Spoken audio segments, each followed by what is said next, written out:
Bon, ben maintenant que la terre est placée dans mon contenant, dans mes contenants, on va semer.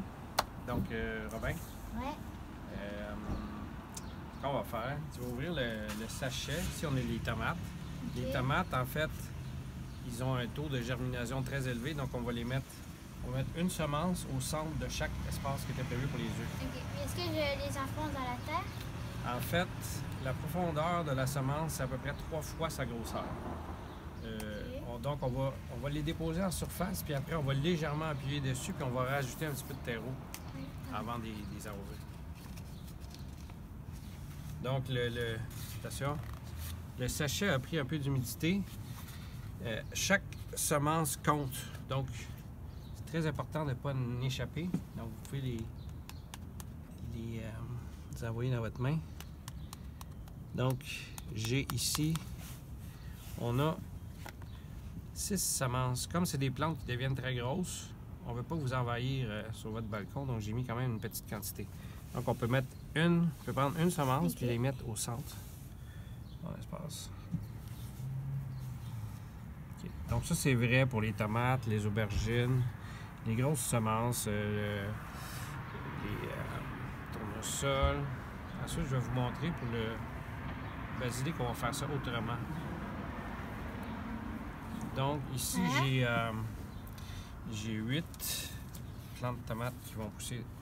Donc, je vais vous expliquer rapidement les petites informations qu'on retrouve ici sur l'étiquette. Ça, c'est la profondeur, donc par rapport à ta question. Okay. La profondeur de la semence. Ça, c'est le nombre de jours que ça prend pour germer. Ça, c'est la température. Bon, le reste, c'est pour plus tard, mais évidemment, c'est toutes des plantes qui ont besoin du soleil. Donc, on va faire ça différemment pour le basilic. Très important aussi, évidemment, d'identifier. Donc, c'est pour ça que j'ai amené mes bâtons de popsicle. On va pouvoir identifier ici tomate, cerise, gold nugget. Puis ici, c'est du basilic. Donc, tu peux ouvrir le sac, Robin. Là, tu vas procéder.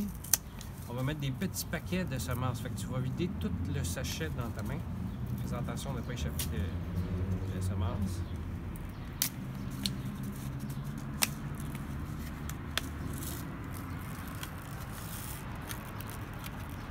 Donc, c'est des très petites semences. Puis aller en tapotant avec le doigt pour être sûr que les choses sont bien tombées. Il me reste genre 2. OK. On va. Comme je dis, chaque semence vaut son pesant d'or, même si ça pèse pas lourd, ça vaut de l'or. Donc, on va prendre des tout petites pincées. On va diviser ça en 4 à peu près. Fait que tu peux prendre une petite pincée. Comme ça? Ouais. Tu vas les mettre au centre. Puis tu vas faire ça avec le restant. Et voilà. Et voilà. On va rajouter un peu avec ce qui reste. Ouais. Fait que là, tu peux vider ta main. Donc ensuite, on va venir tout simplement couvrir le tout. Tu vas prendre un petit peu de terreau.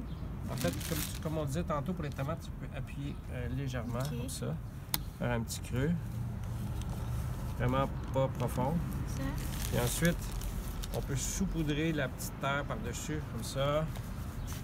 Pour couvrir la graine? Oui, c'est un peu le drap là, pour qu'elle fasse un... Alors, il faut plus qu'on la voit? On la voit plus, non. Okay. On peut faire la même chose avec le basilic. On va se salir les mains un petit peu. Ça change de l'école.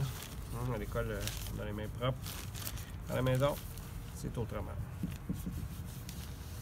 OK. Alors, on va saupoudrer ici comme ça. Bon. Alors, prochaine étape, c'est très important d'identifier nos variétés. Et quand je dis variété, je dis bien le nom spécifique parce que tomate, c'est pas suffisant. Il faut vraiment marquer tomate, cerise, gold nugget. On peut se donner des codes là. Donc, pour l'instant, ce qu'on va faire, on peut tout simplement mettre l'étiquette comme ça ici.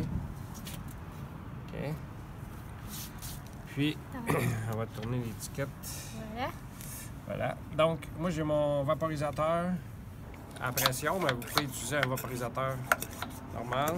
Est-ce que j'écris tomate cerise sur mon bâton? On va le faire après. Là, je vais juste montrer pour la dernière étape. En fait, c'est important de vérifier le jet pour que ce soit comme un nuage. On vient délicatement vaporiser par le haut, assez abondamment, pour être sûr que le terreau est bien humide. Tiens. Puis quand les plantes seront sorties de... Quand ils auront 2-3 feuilles, ils seront assez grosses, on pourra arroser directement, mettre l'eau directement dans le plateau pour que la plante vienne chercher l'eau par le bas. Donc pour l'instant, on va l'arroser par le haut, abondamment. Et on verra par la suite qu'est-ce qui se passe dans les prochaines étapes. Mais là, vous êtes rendu à peu près à mi-chemin. Et dans le fond, c'est la nature qui fait le travail. Nous, on a juste à faire ça. Ça prend à peu près 5 à 10 minutes pour cette étape-là. Donc, je vous souhaite une bonne première étape. Bye bye.